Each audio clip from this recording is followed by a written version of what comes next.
Bonsoir tout le monde. C'est un plaisir de débuter ce webinaire qui porte sur l'instabilité fémoro-patellaire. Quel algorithme? C'est le premier webinaire qui porte sur la patella. Nous avons une série de 5 webinaires à venir jusqu'aux Journées lyonnaises de genoux. Et j'ai le plaisir d'accueillir tout d'abord un orateur, un VIP, Thomas Néry, qui est PHU au CHU de Saint-Étienne, spécialisé dans la chirurgie du genou, dont la chirurgie rotulienne, et qui sera orateur également aux prochaines journées du genou. Donc Thomas, bienvenue à ce webinaire, c'est un plaisir de te recevoir. Et on a également des experts, Roger Badet, Jean-Marie Fayard, Elvire Servien et Mathieu Tonat. Et on va donc vous animer ce webinaire. C'est une table ronde interactive. Vous pouvez utiliser la discussion publique pour poser des questions. Et il y aura également des questions où vous pourrez répondre en direct. Et il y a donc des cas cliniques. Donc n'hésitez pas à poser vos questions. Alors tout d'abord, pour prendre un petit peu connaissance, pour faire un petit peu connaissance, on voulait savoir un petit peu d'où vous vous connectez actuellement, puisque on sait qu'on a plusieurs invités de l'Afrique du Nord, du Brésil, de l'Europe. Donc je vous laisse répondre au sondage.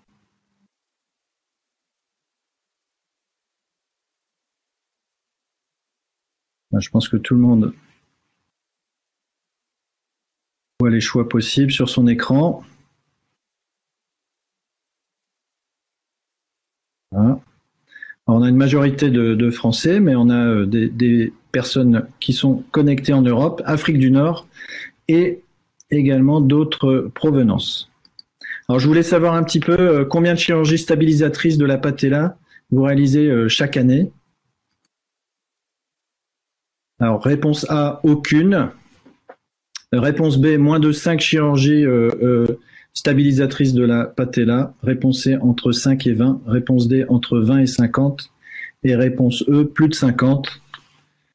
On sait que c'est une chirurgie quand même plus rare.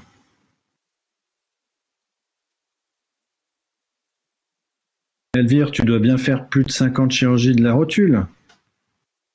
Par an, on fait... alors oui, mais pas que des MPFL. Il y a d'autres chirurgies, des révisions, des chirurgies, mais c'est vrai que... Ouais. 50, c'est énorme. Faire plus de 50 c'est ça. par an, c'est quand même... C'est vraiment beaucoup. C'est ce que je voulais dire. C'est une grosse activité, plus de 50 par an. Voilà, c'est ce qu'on retrouve un petit peu. Hein, la majorité des personnes vont réaliser une chirurgie moins de 5 par an et entre 5 et 20. Alors, je vous présente le premier cas clinique. C'est un jeune patient, 22 ans, qui est étudiant, qui vient pour son genou gauche, qui a une luxation de la rotule il y a 2 mois. Premier épisode il y a 5 ans en sport pivot. 3 épisodes au total, pas d'antécédents chirurgicaux. Et il a un poids et taille normale, BMI à 25. À l'examen clinique, il est normo-axé, les mobilités sont quasi symétriques, 0,0135, pas d'arthrose, pas de raideur des ischio-jambiers, une raideur du quadriceps du côté où il a refait sa luxation, et un test d'appréhension franchement positif, donc le test de Smiley. Alors déjà, on voulait savoir un petit peu quel examen clinique de la rotule vous paraît le plus important afin d'éliminer, de rechercher en tout cas une dysplasie de trochlée cliniquement. Est-ce que vous avez un test vraiment que vous utilisez? Est-ce que vous allez regarder la course rotulienne, la course patellaire et rechercher une course anormale? Est-ce que vous est-ce que vous recherchez le G-sign? Est-ce que vous testez la mobilité de la patella? La bascule patellaire, réponse D, ou est-ce que vous recherchez des craquements rotuliens?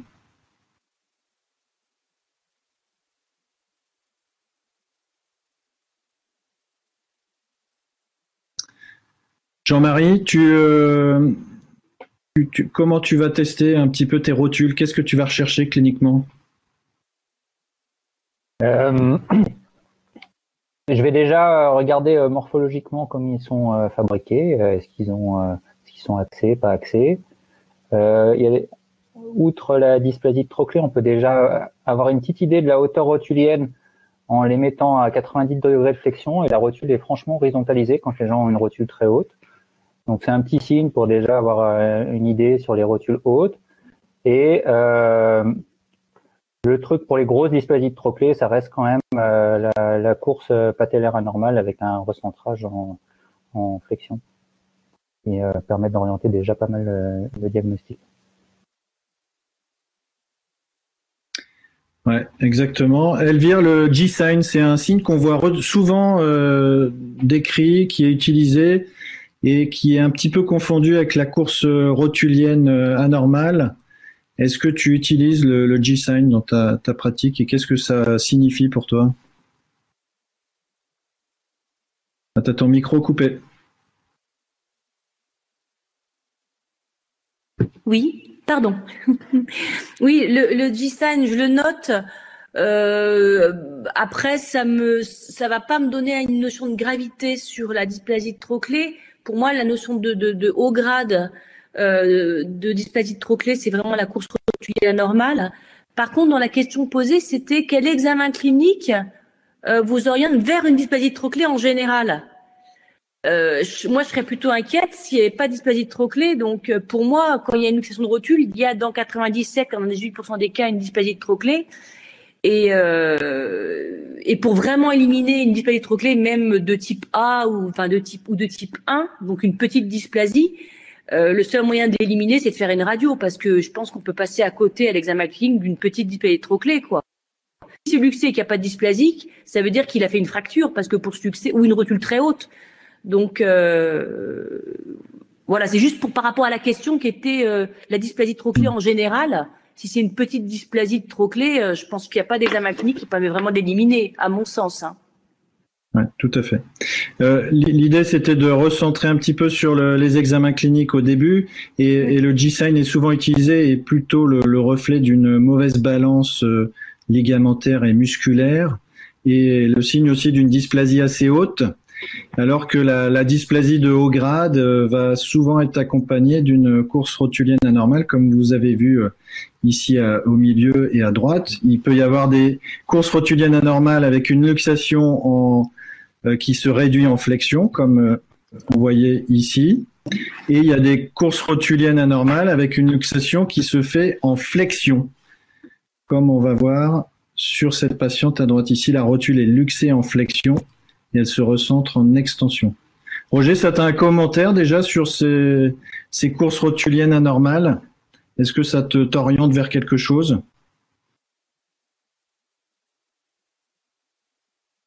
Roger? Oui, c'est bon. J'avais un problème avec mon micro. Non, mais je crois que tout à peu près a été dit là. Et effectivement, de toute façon, pour moi, le signe majeur d'une dysplasie très importante, c'est la course anormale de rotule. Le G-sign, on le recherche de plus en plus, mais comme le disait Elvire, de toute façon, dès qu'on a un de ces deux signes, après, ce qui va évidemment trancher, c'est le bilan complémentaire, en commençant par la radio, et ensuite, on discutera du scanner et de l'IRM, de l'un ou de l'autre ou des deux, mais voilà, donc après, il va falloir approfondir un peu les choses, quoi. Ok. Alors, juste ici, c'était pour remontrer les tests de mobilité avec le test du cadran. Et on a aussi le medial tilt test qui, là, on verra après, peut être intéressant pour évaluer la rétraction du rétinaculum latéral. Et puis, effectivement, tous les signes que vous avez évoqués, Jean-Marie, sur la rotule, la patella alta, qu'on peut retrouver un petit peu cliniquement. Enfin, déjà, voilà, l'idée, c'était de dire que cliniquement, on peut quand même avoir des signes assez parlants pour évoquer soit une rotule haute, soit une grande dysplasie de trochlée. Alors voici ici les radiographies du patient en question. Thomas, tu veux faire un commentaire sur ces radiographies? Oui, bien sûr. Alors, il est important, je pense, déjà de regarder les deux incidences. Il faut toujours faire des vues sagittales de genoux sur les radiographies et puis des vues axiales. C'est très important. Alors, sur les vues de profil, globalement, on va pouvoir apprécier plusieurs choses. Tout d'abord, la hauteur patellaire. Alors pour ça, on peut utiliser plusieurs index. Nous, c'est vrai qu'on a plus tendance à utiliser l'index de Caton et Deschamps, que vous connaissez tous. Et puis après, c'est l'index que tu utilises aussi, ou tu utilises d'autres index comme Linsol, Salvati ou... On utilise l'index de Caton et Deschamps avec un cutoff pour les patella alta à 1,2. Assez classique. Ensuite, on peut apprécier la dysplasie de la trochlée. Ça nous permet de rechercher un petit peu les signes décrits par l'équipe 2 jours père et fils, on va dire, avec le signe du croisement que vous connaissez tous, le double contour, les éperons, qui nous permettent un peu de voir un petit peu quel type de dysplasie on a. Et puis on peut aussi quantifier un petit peu les bascules de la rotule. Alors il y a plusieurs classifications qui existent pour ça, et ça permet de voir un petit peu si la rotule elle est luxée en permanence, subluxée ou plutôt centrée en extension. Je dirais majoritairement c'est les signes qu'on peut voir sur ces radios de profil. Ensuite, sur les coupes axiales, ce qui est intéressant de rechercher, c'est aussi de voir la forme de la trochlée, qu'on peut voir aussi sur des scanners, si elle est creuse, si elle est plate, si elle est inversée. La patella qui est en face, avec aussi des classifications de la patella en 3 stades de dysplasie qui permet de savoir un petit peu si la patella en face est dysplasique. Et puis, ça nous permet aussi d'apprécier directement l'angle au niveau de la trochlée pour savoir à combien il est. Ok, donc tu parlais de la classification de Wiberg pour la rotule, la dysplasie, et le sulcus angle pour la trochlée. Alors ici, la trochlée, Mathieu, tu la trouves plutôt dysplasique ou pas du tout? Je la trouve pas très dysplasique. On voit que déjà la ligne de fond de trochlée croise de façon assez proximale, donc et elle est relativement creusée. Il y a le signe du croisement est positif, mais c'est une trochlée peu dysplasique, je dirais. On peut dire soit normal ou A. Je pense que ça peut se discuter. En tout cas, très faiblement dysplasique. Ici, j'ai mesuré l'index de Caton-Deschamps qui est donc mesuré comme ça, AT sur AP, 22 sur 22 égale à 1. Donc, on peut dire un index normal. Alors, est-ce que vous demandez un bilan complémentaire et quel bilan vous demandez quand vous avez ce type de patient, donc avec épisode d'instabilité, des radiographies comme cela? Je vous laisse répondre. Alors bien sûr, on peut faire des choix multiples, mais l'idée c'est quel est votre bilan type? Elvire, qu'est-ce que tu demandes comme bilan? Voilà, tu le vois en consultation. Il n'a pas eu d'IRM, ce qui est rare de nos jours. Normalement, ils arrivent tous avec l'IRM. Mais qu'est-ce que tu vas demander en premier chez ce patient? Je demande 2 examens, mais pour des raisons d'investigation et également pour des raisons scientifiques, d'études scientifiques. Mais pour tous les patients, je demande IRM et scanner. L'IRM pour le cartilage, pour voir le MPFL, pour analyser aussi la trochlée, bien évidemment. La longue, oui. Après, on peut analyser également la TAGT à l'IRM, si radiologue sait faire, sachant que la TAGT, après, j'utilise plus trop. Après, c'est pas pour moi une valeur que maintenant qui va me filer mon indication. Et puis le scanner, même si en gros, on sait que c'est très européen de faire un scanner, c'est un examen qui est quasiment devenu interdit dans certains pays du fait de l'irradiation. Je le fais plus pour des raisons scientifiques, pour analyser la bascule rotulienne, parce que c'est quand même dynamique le scanner. On peut demander aux patients de contracter et décontracter le quadriceps avec un protocole bien précis. Et puis surtout aussi de voir les troubles de torsion, parce que même si on fait pas beaucoup d'ostéotomie en France, dans les pays germaniques, ils font encore beaucoup quand même d'ostéotomie, de dérotation, etc. pour ces patients-là. Donc également pour analyser les troubles de torsion. Voilà. Alors, ce patient a eu une IRM. Vous voyez ici un petit peu des contusions osseuses. au niveau du versant interne de la patella, de la gouttière latérale, du condyle externe. Un petit corps étranger ici dans la gouttière latérale. Les coupes sagittales, on voit un tendon rotulien de 50 mm, ce qui est normal. Il a eu un scanner bilatéral comparatif avec même un arthroscanner sur le genou concerné. Voilà, donc la distance TAGT est mesurée à 19,6. Donc la normale est entre 12 et 20, donc c'est vraiment une distance plutôt haute, mais qui reste dans la normalité. Controlatéral 14,6. Voilà, là c'était pour remontrer un petit peu les différentes mesures qu'on peut faire au scanner, ce qui représente peut-être effectivement, comme tu le disais Elvire, l'avantage du scanner par rapport à l'IRM, c'est qu'on peut avoir une comparaison bilatérale.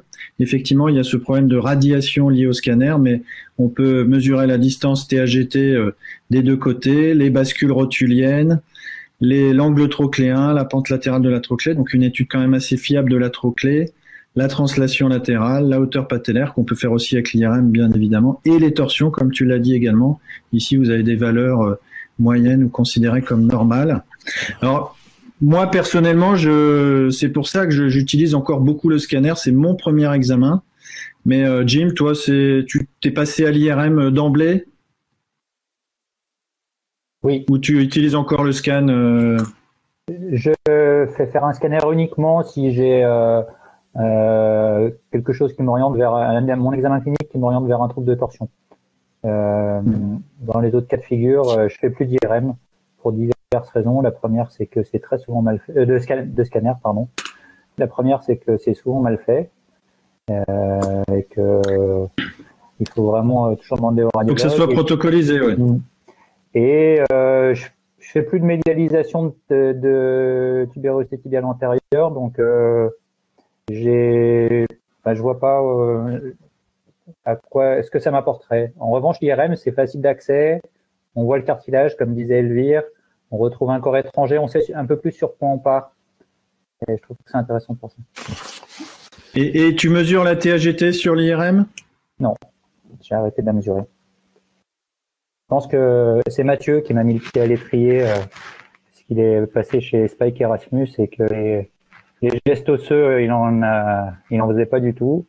Et il m'a un peu tiré sur ce versant-là. Thomas, toi, tu fais aussi à Saint-Étienne des mesures IRM ou tu demandes aussi un scanner? Alors moi, c'est un peu comme Elvire, c'est vrai que nous, on a un centre universitaire, donc on a tendance à faire des scanners à tout le monde parce que on fait des études prospectives sur nos patients et c'est vrai que c'est toujours intéressant d'avoir la bascule patellaire, quadriceps contracté et décontracté avant la chirurgie pour pouvoir la comparer avec le post-opératoire. Globalement, sur la TAGT, on fait de plus en plus des calculs IRM plus que scanner. Donc j'aurais tendance à dire on évolue plutôt vers un mode vers l'IRM pour diminuer les irradiations, mais on garde le scanner vraiment pour des protocoles prospectifs de recherche. Alors il y a quand même un flou, enfin tu vas me dire si tu es d'accord avec moi, sur la valeur seuil de la TAGT normale à l'IRM. Ouais, effectivement, il y a plein de papiers qui sont un peu contradictoires un petit peu sur ces seuils-là. Alors nous, on a la chance d'avoir un radiologue ostéo-articulaire dédié et du coup, en fait, on se pose pas la question que ce soit scanner, IRM, c'est fait toujours par le même radiologue et on lui envoie exclusivement ces pathologies d'instabilité patellaire. Alors pour le cut-off, ça dépend comment on les mesure entre guillemets. Nous, on a avec notre méthode de mesure, le cut-off, il est à 12. Ouais, c'est ça. Moi, dans la littérature, j'ai retrouvé plutôt 13 mm, ce qui est à peu près la même chose. En tout cas, je retrouve jamais 20 mm comme on peut le retrouver sur un scanner où il y a 20 mm. J'ai l'impression que c'est toujours sous-estimé avec l'IRM. Ouais, globalement, c'est ça. Il y a une différence. Je crois que la littérature, ça va entre 11 et 14, un truc comme ça. Mais en tout cas, c'est toujours inférieur à ce qu'on retrouve sur le scanner. Et Mathieu, du coup, avec ton expérience avec Spike Erasmus, donc c'est IRM seul?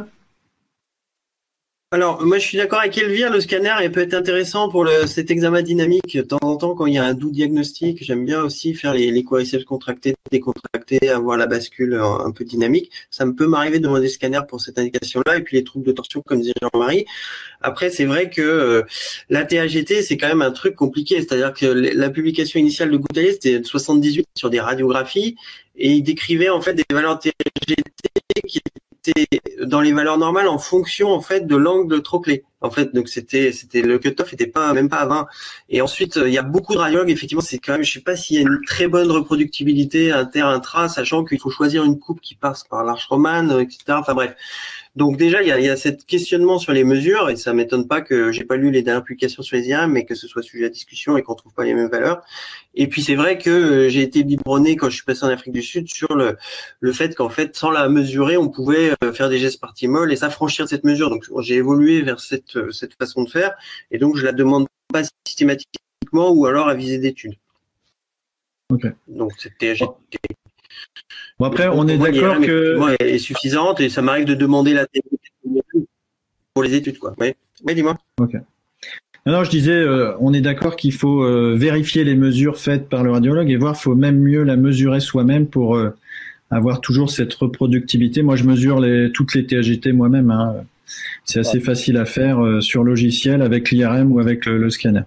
Alors voilà, en pratique, la radiographie est toujours demandée. Il faut avoir un profil strict. Ça, on l'a pas dit, mais c'est vrai que c'est essentiel pour analyser la trochlée. La vue axiale de rotule, elle doit être faite à 30 degrés et pas plus, puisque après on descend trop bas dans la trochlée et on découvre plus la dysplasie. On n'est pas dans la zone de contact fémoro-patellaire quasiment proche de l'extension. Le scanner, c'est le bilan classique d'instabilité, mais effectivement, l'IRM apporte pas mal de nouvelles choses, puis je pense qu'on va en reparler, c'est même sûr, on va en reparler après. Alors, chez ce patient, finalement, que proposez-vous? Une plastie du VMO, plus ou moins section de l'aileron externe, une reconstruction isolée du MPFL, une reconstruction du MPFL et une ostéotomie de la TTA, une reconstruction du MPFL et trochéoplastie, et puis ensuite la totale. Roger, qu'est-ce que tu fais? Alors, d'abord, je voulais revenir, je m'excuse, je reviens un tout petit peu en arrière sur la radiographie de profil. Je pense que c'est effectivement l'examen clé. Et il faut peut-être aussi dire qu'il faut la faire à 30 degrés de flexion sans appui, sans contraction quadricipitale et en agrandissement standard. C'est très important quand on va mesurer si à un moment donné on doit faire un abaissement, parce qu'autrement on ne sait plus où on en est. Ensuite, je voulais rajouter un tout petit truc sur IRM et scanner. Moi je fais les deux très clairement, parce qu'il y a des choses que je sais moins bien apprécier sur l'IRM que sur le scanner, et je comprends que d'autres puissent le faire, mais moi j'ai pas cette sensibilité là. Par contre, je crois que l'IRM en complément est indispensable pour la longueur du tendon rotulien, mais aussi on a beaucoup discuté d'autres index, l'index d'engagement patellaire en sagittal ou en médiolatéral qu'on avait développé à la SFA en 2019. Il y avait un groupe d'études qui avait travaillé pas mal là-dessus. Et ça, c'est des éléments importants pour mieux comprendre. Voilà. Donc 2013, on va en parler après. Ouais. Ok. Maintenant, pour revenir à ta question, écoute, là, on est dans une dysplasie quand même relativement simple. Donc, il y a une dysplasie qu'on considère de type 1. Il n'y a pas une hauteur qui est rotulienne très haute.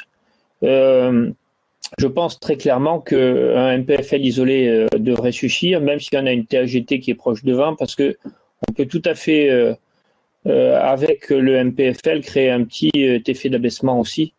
Et donc, du coup, moi, je serais assez partisan d'une solution très simple chez ce patient. Donc, je serais parce que j'ai la certitude que dans ce cas-là, les choses vont fonctionner là.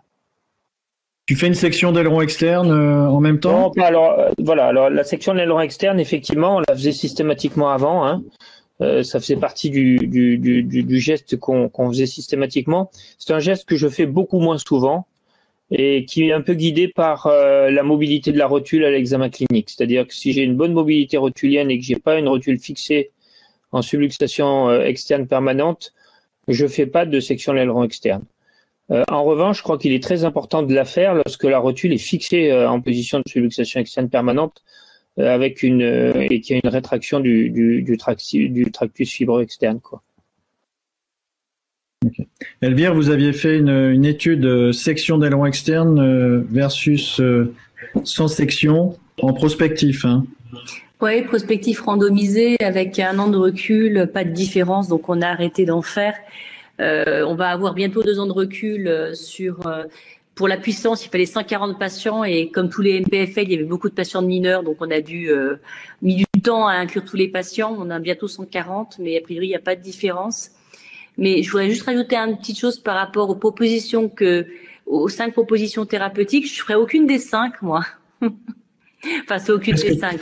J'exagère. Je ferai une reconstruction du MPFL, mais je ferai une arthroscopie diagnostique dans tous les cas, parce que je pense qu'il faut quand même aller voir le cartilage. Quelquefois, il y a des clapets, il y a des corps étrangers, et je fais jamais un MPFL isolé. Je fais toujours une arthroscopie au moins diagnostique associée. Tu l'as pas mis, donc c'est juste pour titiller un tout petit peu. Ouais, moi, je l'ai pas dit aussi, mais je fais systématiquement une arthro aussi. Hein. C'est fait exprès, c'est pour discuter. Donc, tu as vu, c'est ce qu'on a fait, une arthroscopie dans le même temps, avec ablation du corps étranger. On va reparler un petit peu technique juste après. Je voulais savoir quel type de greffe vous utilisez, quelle greffe a votre préférence pour la reconstruction du MPFL. Thomas, quelle greffe on utilise à Saint-Thé? T'as ton micro coupé.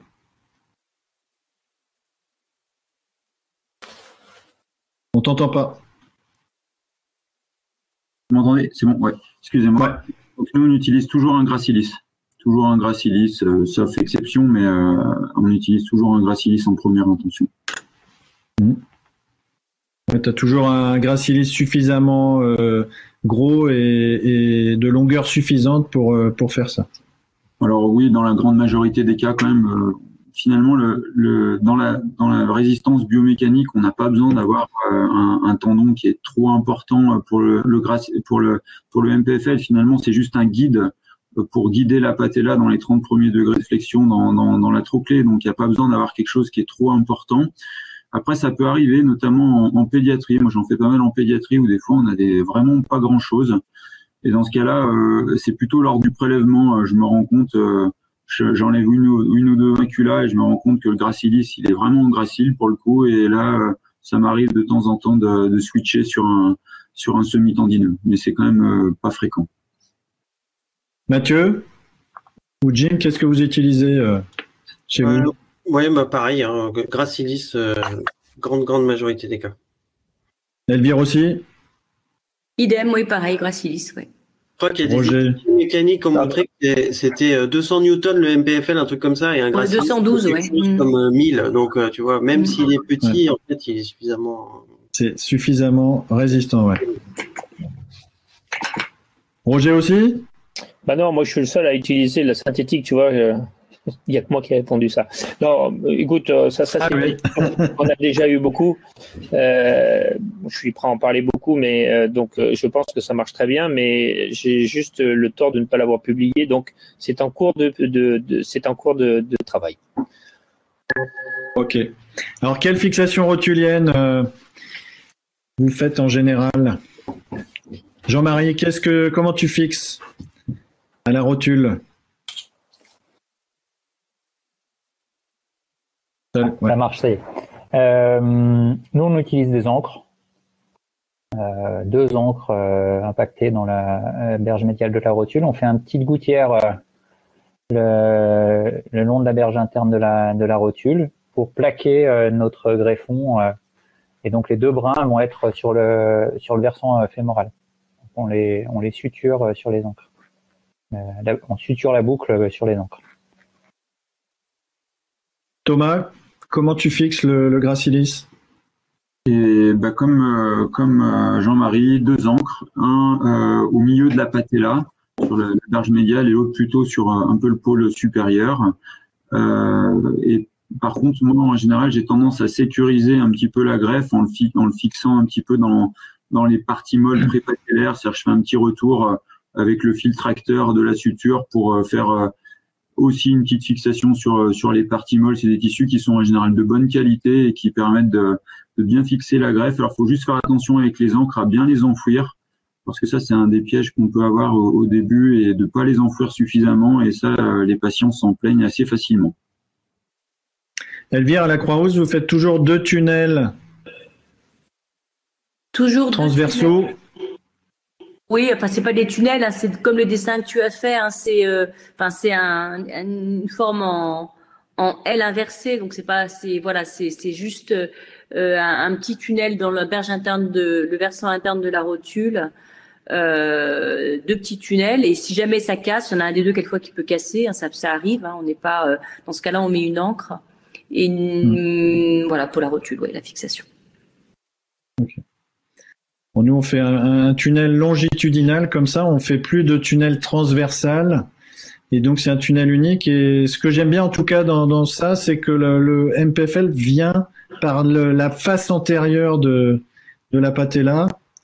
Et biomécaniquement, enfin, ça me paraît assez logique pour corriger la bascule. Roger ? Moi, j'ai forcément une attitude un peu différente, puisqu'en fait, la technique au synthétique que j'utilise presque toujours, hein, que ce soit en geste isolé ou au geste associé, en fait, je l'ai plus ou moins développé parce que dans les journées lyonnaises du genou, quand on avait fait les journées sur la rotule, Elvire notamment nous avait bien montré tous les problèmes qu'il y avait et qui étaient liés, 1, au positionnement du tunnel, 2, au phénomène de iatrogénicité qu'on pouvait avoir avec les tunnels, les fixations, voilà. Et donc du coup, je m'étais dit qu'à un moment donné, ça je vous explique un peu les choses, mais ça serait peut-être pas mal de mettre un truc rigide qui puisse prendre sa place entre 2 points de fixation qui étaient un peu mous. Donc c'est pour ça que j'ai développé cette technique et je ne fais que du tissou mou, c'est-à-dire que je passe, comme Vincent Chassin l'avait décrit, au contact du condyle dans le ligament latéral interne, au contact du ligament latéral interne, et ensuite je passe dans la section du rétine, enfin du VI, et donc je fais uniquement en tissu mou, et ensuite, si tu veux, après la suture, eh bien, cette fixation un peu rigide, enfin la fixation molle d'un élément rigide prend sa place, et c'est comme ça que, enfin, je vois les choses sur cette technique-là, quoi. Ok. En attendant que tout le monde réponde pour la fixation fémorale, hein, donc partie molle, encre, vis d'interférence, endobouton ou autre. Jim, comment tu fixes toi au fémur, et est-ce que tu fais un tunnel, et si oui, quel moyen tu utilises pour trouver le bon positionnement de ta greffe? Oui, je fais un tunnel, sauf pour les enfants en croissance, pour lequel je fais une fixation sur le LLI. Je cravate le ligament latéral interne. Et j'ai essayé pas mal de techniques, mais le seul moyen d'être juste en termes de positionnement, c'est de faire un cliché d'ampli de profil strict. Il n'y a pas d'autres moyens, enfin, dans mes mains en tout cas. Sinon, j'ai tu cherches le point de Schottler? Exactement, je cherche le point de Schottler. Déjà, je fais un petit abord interne sur la partie postérieure de l'épicondyle médial, et je vais rechercher 2 repères, c'est le tubercule de l'adducteur et l'épicondyle médial. Et je me positionne, je dis aux internes quand je leur explique, c'est entre les deux, mais un peu plus près de l'épicondyle. C'est très scientifique, mais voilà. Et après, je contrôle systématiquement avec l'ampli en mettant une mèche cannulée que je vais appliquer contre l'os pour essayer de reproduire au mieux le positionnement de mon tunnel. Elvire, dans ton service, c'est la même chose, toujours? Alors, oui, vis d'interférence, tunnel borgne pour un MPFL sur genou natif. Bon, et le positionnement Ah ben non, alors ampli systématique. Sinon, on a montré que sinon on pouvait être dans un tiers des cas, si on prend pas l'ampli, on est ou trop antérieur ou trop postérieur, ou trop antérieur ou trop proximal, ou les deux. Donc c'est sûr que sans ampli, et puis on a beau, même si les patients très minces, on a beau se dire je palpe le vulgaire adducteur ou l'épicondyle, franchement on se trompe. Donc franchement, il y a que l'ampli pour être à peu près certain d'être pas trop mal placé. Thomas, comment vous placez le tunnel si tu fais un tunnel à Saint-Étienne, et comment est-ce que tu vérifies l'isométrie aussi? Comment tu vérifies l'isométrie dans ta pratique? Nous, on fait effectivement aussi un tunnel borgne avec vis d'interférence. Pour le placement, au début, on faisait des scopies systématiques. Et après, on s'est pensé un peu meilleur que les autres. Et du coup, on a essayé d'abandonner l'ampli. Puis finalement, on a suivi nos patients et on s'est rendu compte que c'était une catastrophe. C'est-à-dire que globalement, il faut pas abandonner l'ampli parce que quelle que soit l'expérience qu'on a dans ce genre de chirurgie, le point, il est très difficile à trouver. Même s'il y a les critères, comme disait Jean-Marie, cliniques, les reliefs osseux, la plupart du temps, c'est quand même des patients qui sont un peu forts, des filles un peu fortes. Et du coup, si on veut le faire en percutané et qu'on veut pas faire des grosses ouvertures, il faut revenir à la scopie. Donc nous, la scopie, maintenant, elle est obligatoire. C'est interdit de faire un MPFL sans scopie. Ensuite, pour l'isométrie, l'idée, c'est de répondre à ce que l'équipe de la Croix-Rousse avait appelé l'anisométrie favorable, c'est-à-dire que l'idée, c'est d'avoir une greffe de MPFL qui est tendue vers 30 degrés de flexion pour finalement guider la patella dans la trochlée au moment où c'est le plus important. Parce que finalement, une fois qu'elle est engagée, dans la plupart du temps, si on n'a pas de dysplasie majeure de la trochlée, il n'y a plus de luxation, donc c'est là où ça se joue, vers 30 degrés de flexion. Alors, comment tester l'isométrie? Une manière assez simple, c'était de prendre un fil tout bête qu'on positionnait sur la patella et qu'on entourait sur la broche du tunnel fémoral et de regarder si ce fil, finalement, il était bien tendu à 30 degrés et que quand on mettait une flexion complète, il se détendait complètement. Mathieu, tu as publié sur l'anisométrie favorable. Ouais, mais tout à fait, mais je suis tout à fait d'accord avec ce que vient de dire Thomas, sauf que j'en suis un peu revenu, c'est-à-dire que moi, c'était en fait au contact de Erasmus, qui était donc ce chirurgien sud-africain un peu pionnier dans le MPFL, comme a pu l'être Chassin en France, et donc il était obsédé par cette idée d'anisométrie et il tendait ses MPFL en extension. Mais en extension, c'est assez difficile parce qu'effectivement, il doit être tendu à l'extension et dans les 30 premiers degrés de flexion au moment où la rotule s'engage. Mais en fait, si on le tend en extension, c'est assez difficile, le quadriceps chez les patients endormis étant décontracté. Quand les patients ont une rotule haute, on peut en fait faire des erreurs et trop tendre les MPFL.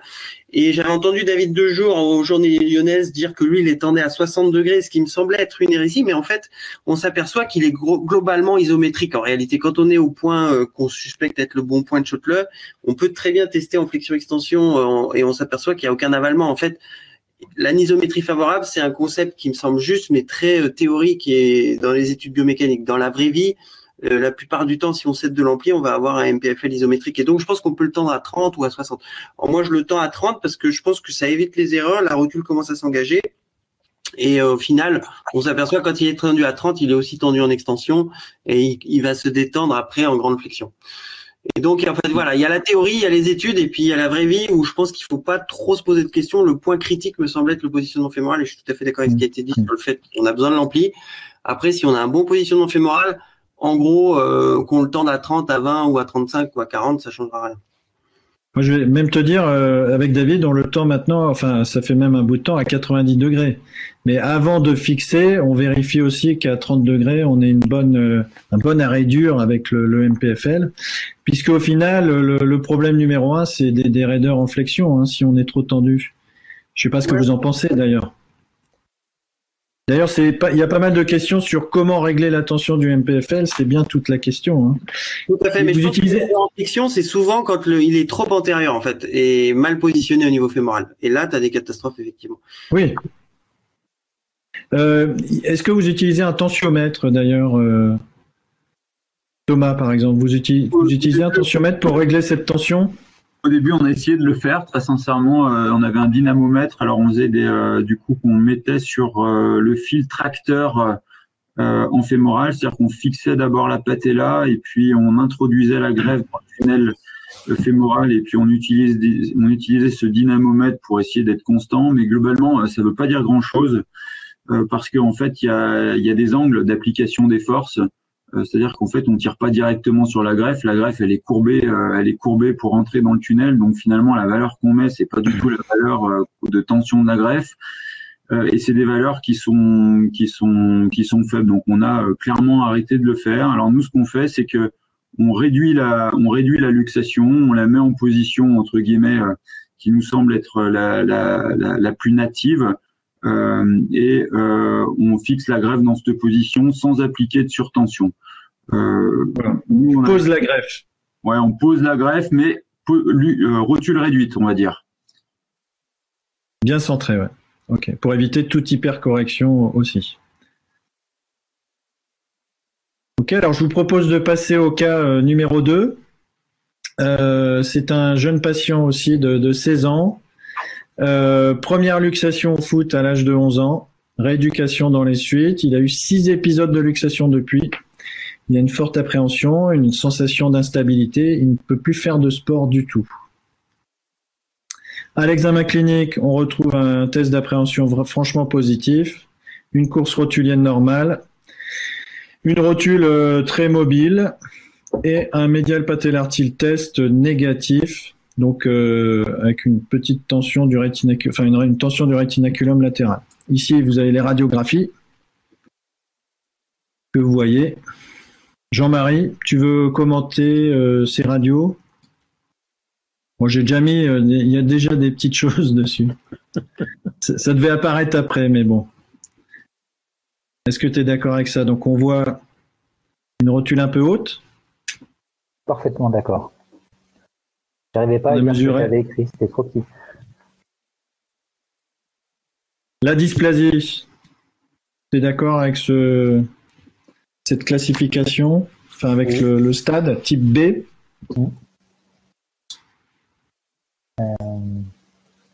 Il y a un croisement et puis un éperon subtrochléen. Donc oui. Et le caton. Caton élevé, 1,5. Ouais. Voilà, bah ça revient ici. Voilà, comme tu disais, l'éperon et un signe du croisement, donc type B. Et sur la vue axiale, un sulcus à 140 degrés, ce qui est subnormal, un peu valeur haute, mais pas considéré franchement anormal. Ici, vous avez des vues scanner, une dysplasie de trochlée, une trochlée plate sur les premières coupes, une patella alta, puisqu'on a ce signe assez typique au scanner de la rotule qui est absente, qui n'est pas en regard de la trochlée, sur ces coupes où la trochlée est bien creusée. Une TAGT à 18 mm, et une bascule patellaire à 32 degrés. Quadriceps décontracté. Et c'est ce que tu évoquais, Roger, notamment sur l'apport de l'IRM qui peut permettre de quantifier l'engagement patellaire en mesurant la longueur de la trochlée, la longueur de la patella, notamment sur ces coupes sagittales, et de voir un petit peu si on a un engagement patellaire satisfaisant ou pas. C'était les travaux réalisés par la SFA qui ont été publiés dans l'ETSR en 2013. Roger, tu as un commentaire d'ailleurs à faire ici sur cet engagement? Sur la radiographie du gamin ou sur l'index? Sur l'IRM ici. Tu dois avoir l'IRM là. Oui, bon, en fait, le problème de cet index, c'est que ça dépend beaucoup de la coupe qu'on fait. Et donc, c'est pas très facile à interpréter, mais le commentaire que je fais, parce qu'on avait travaillé pas mal avec Franck Rémy là-dessus, c'est que on n'a pas encore réussi, mais je pense qu'on va finir par y arriver à avoir les choses un peu plus en tridimensionnel. Parce qu'en fait, le problème de notre vision de la rotule, quand on regarde les examens paracliniques, c'est toujours une vision en 2D, c'est jamais une vision en 3D. Et je pense qu'en fait qu'il faudra arriver à trouver la solution qui soit reproductible d'un individu ad hoc pour étudier et avoir des mesures fiables en 3D. Parce qu'en fait, le problème de la rotule, c'est un problème tridimensionnel, c'est pas un problème dans un plan, quoi. Jean-Marie, toi qui utilises exclusivement l'IRM, est-ce que tu regardes cet engagement patellaire sur l'IRM et est-ce que ça t'apporte quelque chose dans ton choix thérapeutique? Non. Clairement non. Mathieu non plus? Alors moi, je le regarde pas sur l'IRM, je le regarde sur la radio. C'est-à-dire, c'était Bernageau qui avait décrit cet index au départ. Avant de le décrire sur l'IRM, c'était décrit sur la radio. Et ça me semble assez intéressant de voir si la patella commence à être engagée en début de flexion. Et remettre ta radio, tu vas voir que ta radio juste avant, tu as un index à caton des champs qui est très pathologique. Mais en fait, ta rotule, elle est déjà très engagée alors que le genou n'est pas très fléchi. Et ça, pour moi, c'est finalement une rotule haute, mais pas si haute que ça. Donc, voilà, alors moi, c'est ce que je voudrais dire. Tu as complètement raison, Mathieu. Et en fait, l'idée, c'est que moi, je m'étais dit qu'à un moment donné, il faudrait qu'on trouve une solution pour qu'on arrive à matcher la surface de trochlée qui est en face de la surface de rotule ou l'inverse, comme vous voulez. Et c'est plus un problème de surface, et c'est ce que je disais tout à l'heure, de tridimensionnel. Parce que tout le monde a bien remarqué que quelquefois, on a des rotules effectivement extrêmement hautes, mais finalement, à cause du fait que la trochlée a une forme qui n'est pas identique pour tout le monde, et ben, la rotule se trouve déjà engagée, c'est ce que disait Mathieu là à l'instant, quoi. Après, la radio, elle est quand même plus en flexion que l'IRM. Oui, la radio, il y a quand même une certaine flexion. Hein. Ouais, d'accord, mais même il y a des patients qui ont un index à 1,5 et ils ont la rotule qui se trouve à 1 cm au-dessus du croisement, quoi. Ouais, c'est vrai. Alors que là, elle est déjà engagée. Alors, bah justement, qu'est-ce que vous allez faire dans cette situation ? Index de caton des champs 1,5, hein, c'est pas non plus 1,2. Hein. IRM, à voir si vous l'utilisez ou pas, il n'y a pas vraiment d'engagement patellaire. Il y a une dysplasie grade B et donc plusieurs épisodes de luxation. Thomas, qu'est-ce que tu ferais, toi, sur ce cas ?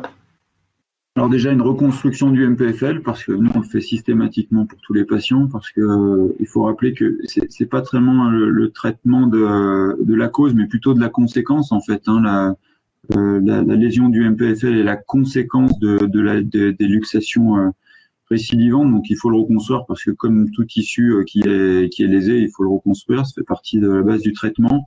Ensuite, nous on ferait un abaissement de la TTA. Alors sur les cut-off, sur un abaissement isolé, nous, on prend pas un 2, on prend plutôt un 4. Pourquoi ? Parce qu'on aime bien faire un geste osseux quand c'est vraiment justifié. C'est vrai, quand on a un index de caton et des champs 1,2, on se pose toujours la question des suites post-opératoires, du fait que c'est plus iatrogénique, etc. Donc, nous, on serait parti plutôt sur abaissement de la TTA et reconstruction du MPFL. Pas de trochléoplastie parce que ça reste encore, même si c'est un type B avec les éperons qui peuvent poser une indication de trochléoplastie. En tout cas, nous, on n'a pas suffisamment l'expérience pour pouvoir le faire et encore une fois, pour pas être trop iatrogénique. Thomas, je te pose une petite question. Donc, du coup, tu as un cutoff à 1,4, mais tu te donnes quoi comme objectif d'abaissement pour avoir un index à combien ? À 1. Ouais, à 1, ouais. Okay. Et Elvire ?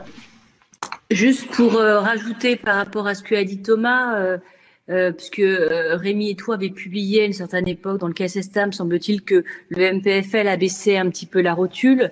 Nous, on a publié l'année dernière dans la JSM sur une centaine de patients, le MPFL va abaisser de 0,2 l'index de caton. Donc nous, notre cutoff, il est à 1,4 parce qu'on va la mettre à 1,2. On sait qu'en faisant un MPFL, on descend de 0,2 l'index de caton des champs. Donc c'est le cutoff qui est justifié par la science. Et donc ici, là, un MPFL plus une TTA, plus un abaissement parce que la rotule à 1,5, c'est vraiment haut. Ouais. Voilà.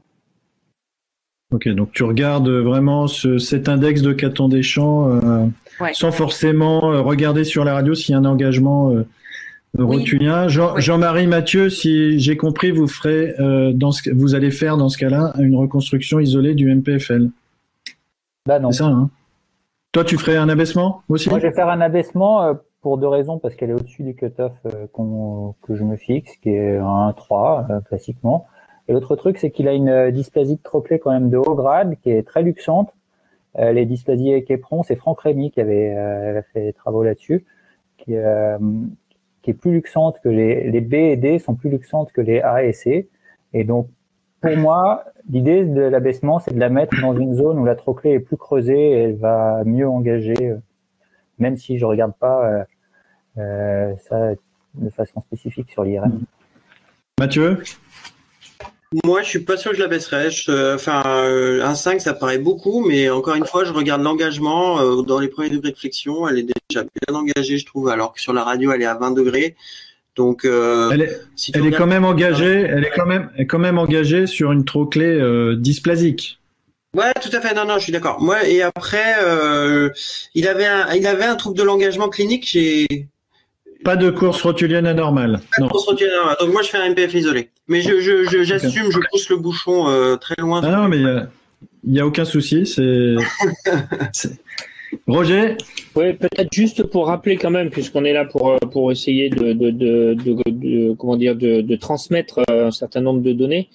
Je crois qu'il faut dire aussi quand même dans le traitement de l'instabilité rotulienne que l'un des facteurs les plus importants dans la récidive de la luxation, c'est quand même la hauteur de la rotule. Donc du coup, s'il y a un message quand même à faire passer, c'est que il faut faire quand même attention à ce facteur et que c'est un facteur qu'il faut essayer quand même de corriger, quoi. Oui, tu as raison. Après, c'est vrai qu'on voit avec le temps que le cut-off 1,2 a plutôt tendance à augmenter.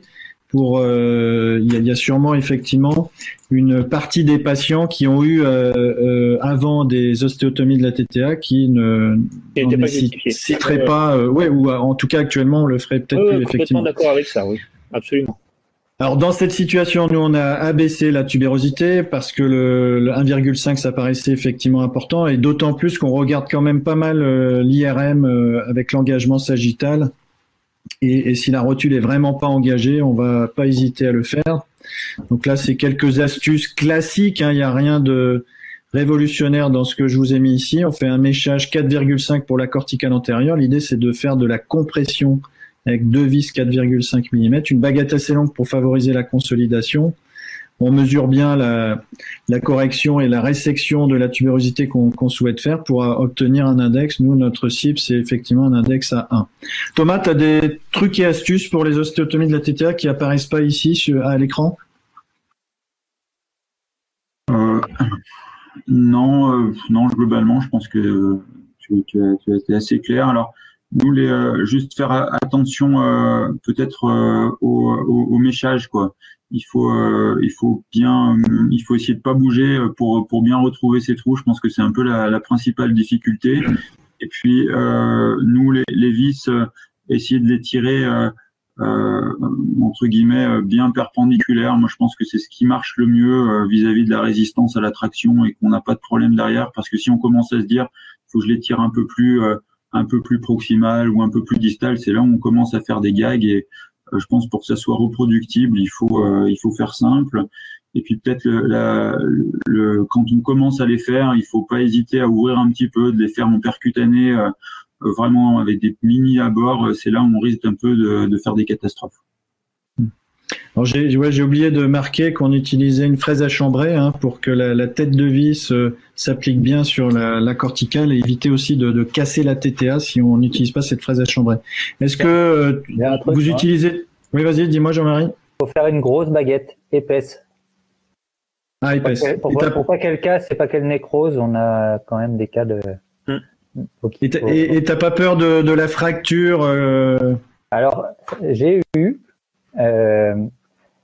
donc il faut faire épaisse et en un chevron triangulaire pour pouvoir prendre du spongieux derrière. Et quand je vais faire mon trait de scie distal, je mets une lame de lambotte dans mon trait de scie vertical pour aller taper contre, pour éviter justement d'aller trop loin. J'ai eu une fracture chez une patiente il y a longtemps. Elvire, tu as des trucs et astuces que tu donnes à tes élèves? Non, tout a été dit. J'avoue que sur les radios de contrôle, j'aime bien avoir des vis un peu plus longues. Soit vraiment bicorticales. Elles le sont, mais je préfère qu'elles dépassent de 4 mm que voilà. Donc tu fais. C'est vraiment. Non, mais c'est une bonne remarque. Donc tu mesures par exemple 45 mm et tu mets 47, tu mets plus de à chaque fois ou tu mets même. Elles ont plutôt en chiffre pair. Donc si je mesure 40, je vais mettre 44 quoi, mais en tout peut-être 42, mais sinon je vais mettre plutôt 44. Plus 2 ou plus 4. Ok. Ouais. D'accord. Ok. Vous n'avez pas d'autres trucs et astuces? Si, peut-être moi, je juste peut-être rajouter que il arrive de temps en temps, justement, comme le disait Jean-Marie, que on fasse une baguette par erreur technique qui soit pas assez épaisse. Et à ce moment-là, le risque, si on chambre, c'est qu'on ait vraiment une fracture au moment du vissage. Donc là, j'hésite pas à mettre une rondelle, moi. Donc qui soit bien plate et qui permette vraiment d'appliquer la TTA sans faire en diminuant les risques de fracture. Voilà, en gros, c'est un peu l'idée. D'accord. Tout le monde met des vis 4-5 parce qu'il y a pas mal de chirurgiens qui utilisent des vis 3-5, 3 vis de 2-3-5. Moi, ça me paraît un peu petit pour avoir une bonne tenue, mais bon. Donc tout le monde met 4-5 mm. C'est ça. Alors voilà, l'idée c'était de faire d'abaisser la rotule pour la recentrer dans la trochlée qui devient creusée plus bas, voilà, et donc d'obtenir un index de Caton des champs à 1. Donc ici on a fait un abaissement globalement de 10, voilà, pour recentrer vraiment la rotule face à cette trochlée non dysplasique. Mais bon, Mathieu, c'est intéressant parce que ça veut dire que dans ces cas-là, tu n'as pas des déchets avec le MPFL isolé et tu n'as pas t'as pas de sensation qu'il y a plus d'appréhension ou non, l'appréhension, c'est quelque chose qui disparaît vraiment complètement avec un MPFL. Le smiley est négatif direct avec le MPFL. Après, ça peut m'arriver, j'ai forcément eu des échecs. On avait aussi publié avec Elliot la série où vraiment on faisait des MPFL isolés pratiquement à tout le monde. Et on s'est aperçu que les facteurs prédictifs d'échec, il y avait la hauteur rotulienne quand même. Donc, je suis d'accord avec ce qui a été dit. Et il y avait la course rotulienne. Et donc, mais on faisait des MPFL isolés avec des dysplasies trochlées, des rotules hautes, etc. Et je pense qu'il y a quand même, c'est vrai que la TTA, on n'en a pas fait pendant longtemps. Il y a une iatrogénie avec la TTA. Vous avez bien, je pense qu'il faut bien savoir les faire attention aux erreurs techniques. Et un MPFL isolé peut marcher sur des rotules hautes. En fait, on avait plus d'échecs, mais ça restait un taux d'échec très faible. C'était moins de 5%. Ouais, non, mais t'as raison de signaler que la iatrogénie de la TTA n'est pas anodine. Oui, Roger? Oui, juste Mathieu, pour poser un peu la discussion, donc tu faisais justement remarquer que finalement, toi, tu n'aurais pas abaissé tant que ça parce que elle était déjà bien engagée. Et imaginons que tu aies la même chose avec une rotule pas du tout engagée. Alors, tu fais quoi? Ah bah là, je pense qu'il faut l'abaisser en fait. C'est parce que aussi, le problème du MPFL, si la rotule est très haute et qu'elle est toujours pas engagée à 30, le risque c'est que le MPFL va se détendre au-delà de 30 degrés ou être moins efficient. Et donc ça pose des problèmes de réglage aussi du MPFL. Donc s'il est très très haut, tu vois, ça influe directement sur le réglage. Et du coup, tu utilises quoi comme technique à ce moment-là? Ah bah comme vous disiez. D'accord. Ouais. Ok. Et Erasmus, il fait quoi dans ces cas-là, lui? Bah, lui aussi. En fait, c'était ce que je dis, c'est un peu inspiré de. Moi, j'ai connu le menu à la carte de chez Beaufils où là, c'est vraiment toutes les anomalies sont corrigées, mais c'est-à-dire qu'il a baissé des rotules qui étaient à 1,2. Oui, bien sûr, mais c'était un peu excessif, je comprends. C'était un peu excessif, voilà. Et Erasmus, c'est la philosophie opposée, c'est-à-dire le MPF isolé. C'est un peu excessif, et c'est là où tout le monde doit bien comprendre, c'est que c'est très important de ne pas considérer la hauteur de la rotule de façon unique, mais c'est de la ramener à la façon dont la rotule est engagée à ce niveau de hauteur-là. Et ça change un peu la façon de voir les choses, quoi. Voilà, c'est un peu ce que je pense. Après, oui, tu as la iatrogénie, mais si tu suis un petit peu ces principes-là, tu obtiens pas loin de 100% de stabilité. Donc, il faut aussi faire le point là-dessus. Moi, un MPFL isolé dans cette indication qui est un échec, ça reste un bel échec, je trouve. Ouais, donc, personnellement, je suis pas prêt encore à le faire, mais c'est très intéressant d'entendre ça. Et d'ailleurs, on parlait d'iatrogénie, mais Elvire, tu as publié là-dessus, sur l'abaissement de la TTA qui entraîne une médialisation. Par l'effet c'est tout simplement du fait de la torsion tibiale automatique, le fait d'abaisser une rotule va faire une médialisation automatique, de faire une TTA, ça médialise automatiquement la TTA. Mais c'est vrai que Jim l'a dit, moi je fais absolument plus de médiation de TTA. Hein. Je le fais de matière automatique quand je fais un abaissement, mais je ne fais plus de médiation isolée. Pour moi, il n'y a plus d'indication et j'avoue que la TAGT, je ne la regarde même plus. Je la considère, je la regarde, mais je ne fais plus de médiation. Je crois que Jean-Marie, c'est ce que tu as dit également. Hein. Moi, j'ai une petite question, Elvire. Et du coup, quand il y a des gros genoux valgum, qu'est-ce qu'on en fait? Est-ce qu'on prend en compte dans l'algorithme décisionnel? Alors, il y en a, c'est vrai, qui font des médialisations de la patella quand il y a des gros genoux valgum. Alors, c'est une question ouverte. Hein. Moi, je le fais pas, mais est-ce que mais associé à une osteotomie de correction, tu veux dire une ostotomie fémorale de varisation? Parce non, que même ceux qui une médialisation de la TTA sur un gros genou valgum. Alors là, dans la littérature, pour moi, il n'y a pas d'indication de médiation de TTA sur des gros génus valgum. Ça serait plus sur un trouble de torsion tibiale, trouble de torsion tibiale externe qu'on peut corriger avec une médialisation de TTA. Lorsqu'on a un trouble de torsion de jusqu'à 15 degrés qu'on veut corriger, la médialisation de TTA suffit, plutôt que de faire une osteotomie du tibia. Oui, Roger? Oui, juste un truc. Parce que quelquefois, on est un peu limite. On se dit, est-ce qu'on médialise pas, ou est-ce qu'on abaisse un peu et tout. Alors, il y a une technique que j'utilise et qui a été décrite donc dans le service de Elvire et de Philippe à l'époque, qui était la ténodèse du tendon rotulien, qui est surtout utilisée quand les tendons sont longs, bien sûr, hein, pour éviter l'effet essuie-glace. Et que moi, j'utilise de temps en temps, et c'est une question en fait que je vous pose pour savoir si vous le faites aussi. Quand j'ai un peu à médialiser, un peu à baisser, j'hésite pas à plécaturer un peu le tendon rotulien pour avoir un petit effet de médialisation et d'abaissement. Est-ce que c'est des trucs que vous faites, vous? Une ténodèse du tendon rotulien? Ouais. Moi, je le fais pas, mais à la Croix-Rousse, c'est quelque chose qu'on faisait régulièrement, Elvire. On le faisait, donc tu as utilisé le passé, donc c'est du passé. D'accord, vous le faites plus. On n'en fait plus du tout, non. D'accord. D'accord. Alors voilà, donc faut faire attention de pas trop médialiser. Et donc, quand on abaisse, il faut pas médialiser si la TAGT est déjà subnormale. Dans ce cas-là, il faut surtout pas médialiser la TTA, sinon on va hyper médialiser. Là, on rentre vraiment dans la iatrogénie. Et il y avait une bonne question sur est-ce qu'on fait la TTA ou le MPFL en premier. Là, il est logique d'abaisser la TTA d'abord, de refixer la rotule, de recentrer la rotule et de faire ou de fixer le MPFL après. Ça, c'est sûr. Voilà. Alors, ici, un petit peu le contrôle de ce cas, avec un recul de 5 ans, pas de récidive, il a repris le foot, pas de douleur. Par contre, effectivement, la TTA provoque des douleurs, surtout à genoux, chez ce patient. Alors, les vis ont été enlevées, hein, mais il reste un peu de sensible à ce niveau-là, au niveau de la cicatrice. Pas d'appréhension, une rotule bien stable.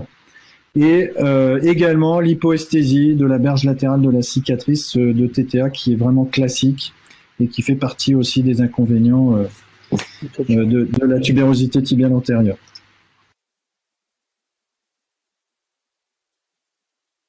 Voilà, et ça on en a parlé, mais l'IRM peut avoir un intérêt pour l'engagement rotulien sagittal et en tout cas prendre la décision.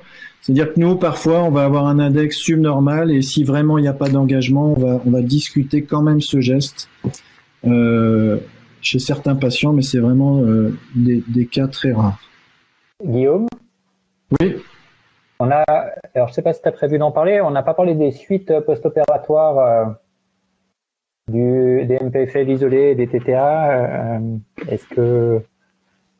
Comment vous managez ça? Comment vous managez par exemple un MPFL isolé? Vous l'immobilisez, vous l'immobilisez pas? Médiamment. Moi, je fais une reprise d'activité. On n'immobilise pas du tout le MPFL isolé, excepté s'il y a une sidération complète du quadriceps pour éviter les risques de chute. Mais bon, je pense qu'il faut béquiller et puis éviter d'immobiliser ces MPFL. Les tubérosités tibiales antérieures, on les immobilise en extension dans une Zimmer pour la marche uniquement, puisque pour éviter toute traction sur les vis de tubérosité tibiale antérieure, éviter tout déplacement de la tubérosité et mauvaise consolidation. Donc pendant 1 mois, et on enlève la Zimmer à partir d'1 mois dans tous les cas. Roger? Comment tu fais dans ces cas-là? Ouais, ben écoute, moi c'est à peu près pareil. MPFL, rééducation immédiate. Donc ça va quand même très vite, quoi. Et effectivement, pour la TTA, le risque c'est l'arrachement de la TTA. Alors c'est quand même la merde, hein, quand ça s'arrache et que ça se casse. Donc il faut vraiment faire attention à ça. Et donc du coup, moi je les mets pas en attelle droite, je les mets en attelle articulée à 20 degrés. J'ai gardé un peu le petit flexion du genou pour éviter que les rotules soient basses. Mais bon, là je pense que c'était plus empirique que véritablement véritablement scientifique. Et je les laisse 45 jours à protéger par une attelle à la marche pour éviter qu'ils arrachent la TTA. Et je limite à 90 degrés de flexion, mais c'est pas tout à fait juste. Je dis simplement au kiné qu'il faut pas qu'il force, quoi. C'est-à-dire que si le patient il va tout seul au-delà de 90, pas de souci, mais si, comme dans certains cas, il faut forcer pour aller au-delà de 90, je dis qu'il faut pas le faire. Voilà. Jean-Marie, tu as des consignes particulières? Est-ce que tu l'évoquais? Je suis d'accord avec ce qui a été dit. Pas d'immobilisation. Je pense qu'il y a un truc qui est clé dans toutes ces instabilités rotuliennes, c'est le quadriceps. Et on a très très souvent des gens qui ont des sidérations majeures du quadriceps, soit en post-luxation, soit même en post-opératoire immédiat. Nous, on est vachement attentifs à ça. Et donc, on analyse beaucoup s'ils sont capables d'avoir un bon réveil du quadriceps, des bonnes contractions quadricipitales, à la fois en préopératoire, et puis on les éduque en post-opératoire là-dessus, qui contrôlent leur verrouillage, parce que c'est source de douleurs secondaires, notamment de douleurs de décompensation fémoro-patellaire secondaire, avec des suites qui sont parfois difficiles. Donc, ouais, c'est un des points clés pour nous. Après, je suis d'accord pour le reste. Tu as complètement raison. Et puis, on pourrait même dire que pour élargir un peu, le quadriceps, c'est le point clé en rééducation dans la chirurgie du genou, quoi. Hein. C'est-à-dire que quelle que soit la pathologie, qu'il s'agisse après une prothèse, un LCA et tout, c'est toujours le problème, ou quasiment toujours le quadriceps. Hein. Mais sur les rotules, c'est particulièrement compliqué. Ouais.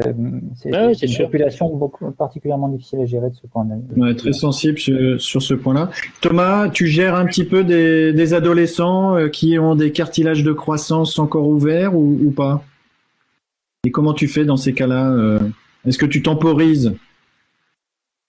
Alors j'ai tendance à dire oui, c'est-à-dire que quand j'ai une indication d'un MPFL isolé, ça me pose pas de problème. Et je faisais un peu, je crois que c'était Jean-Marie qui disait ça tout à l'heure, en cravatant le LCM pour faire une plastie un peu sur les parties molles.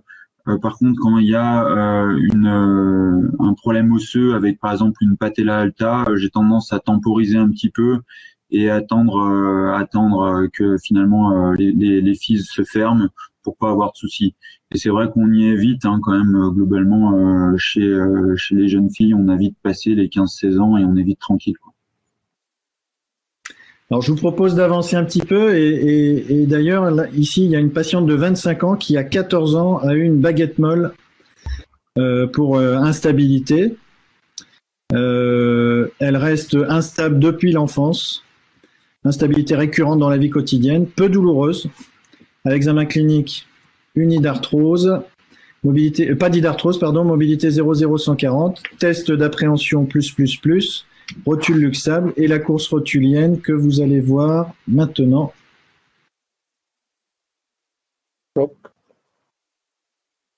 Toc.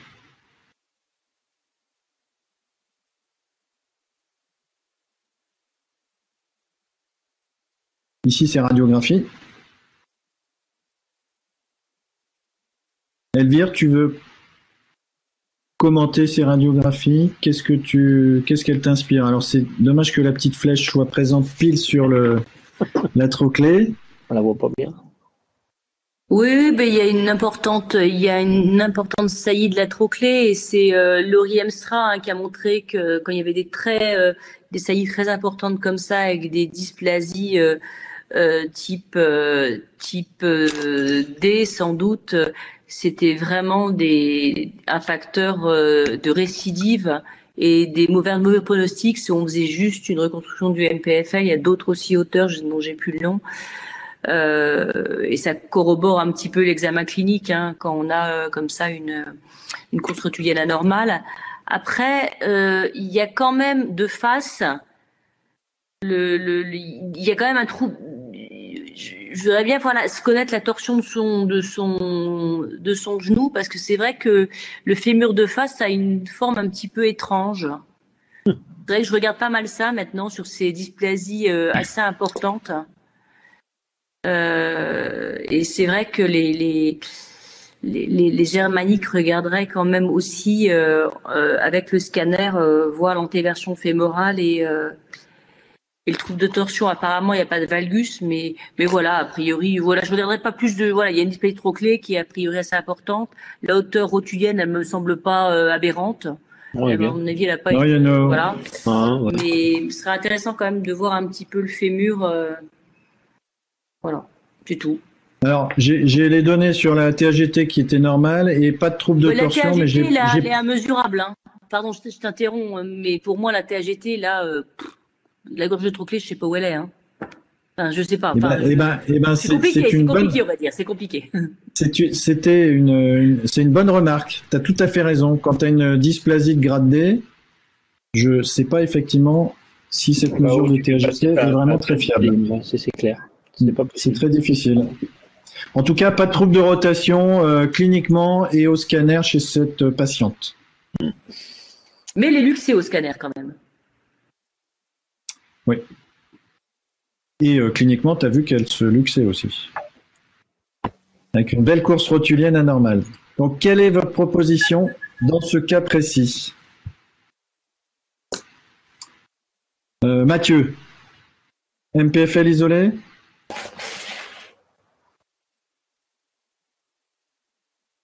Le sang. Ouais, pardon, je galère avec le micro. Non. Là, je ferais MPFL et trochléoplastie. Il y a un trouble de l'engagement, une dysplasie majeure, et le MPFL permet sans doute d'améliorer en partie la course rotulienne, même si c'est pas ce qu'on lui demande, mais je pense que quand même ça joue. Mais ça suffira probablement pas. Et dans notre étude, les échecs venaient plus des problèmes de dysplasie sévère et de troubles de l'engagement que des rotules trop hautes. Et donc là, c'est trochléo plus MPFL. Pour moi. Thomas, également? Trochléoplastie plus reconstruction du MPFL, et j'ajouterais aussi section de l'aileron externe. Comment tu fais d'ailleurs cette section d'aileron externe dans ce cas précis? Tu pars sur une arthroscopie ou tu fais une section plus large?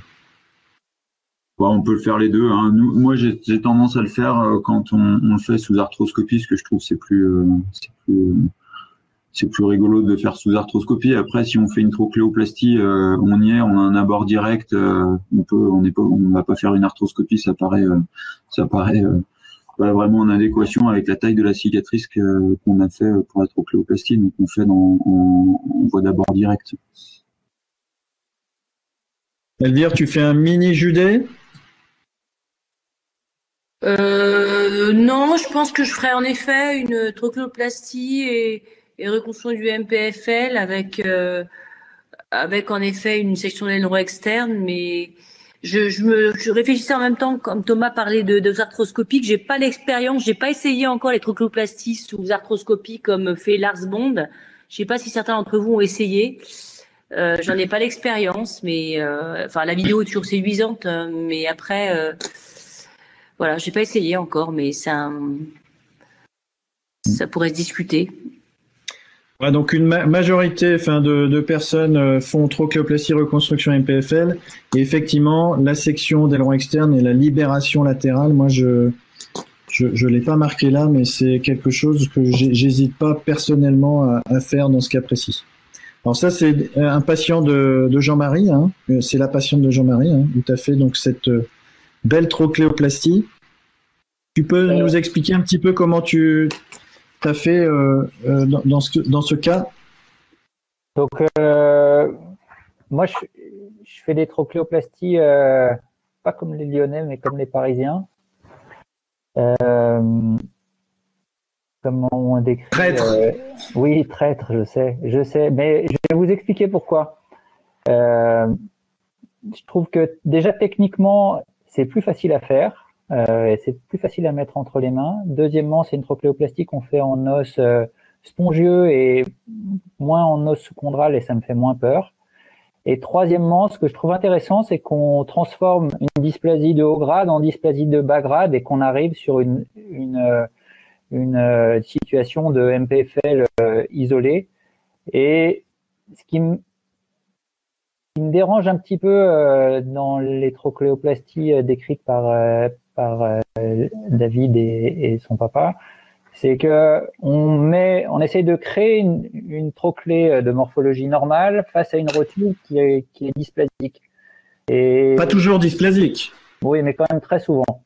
Et je trouve que alors on change pas et on touche pas au cartilage. Et quand on fait une trochléoplastie de creusement, une vraie trochléoplastie de creusement, on a cette espèce de triangle, de trou dans le cartilage qui, moi, me gêne un petit peu. Donc là, moi, je fais un abord médial. Les Parisiens font un abord latéral. Moi, je trouve que c'est plus simple. La rotule se luxe, donc c'est facile à faire par un abord médial. Mais du coup, tu libères latéralement ton rétinaculum ou tu le libères pas forcément? Jamais. Parce que tu as quand même des rotules qui se luxent fréquemment. Il y a souvent, je trouve, une rétraction latérale associée. Hein. J'ai jamais eu besoin d'en faire. Alors peut-être que je suis pas tombé sur des patients à qui ça s'adressait, mais je fais jamais de gestes sur les gestes latérales. Donc après, on se porte proximalement sur la trochlée. Et sur la troisième diapo en bas au milieu, là, on va réséquer un coin triangulaire en portant donc cette saillie et l'éperon sustrochléen. Et ensuite, on va aller impacter cette trochlée à niveau. On va les fixer par 3 vis. Alors initialement, j'utilisais des vis 3-5 classiques. Maintenant, j'utilise des vis cannulées à tête filetée, ce qui permet d'avoir un peu plus de compression et d'enfouir un peu mieux les vis. Donc, okay. Pour cette patiente-là, il y avait les 3 vis.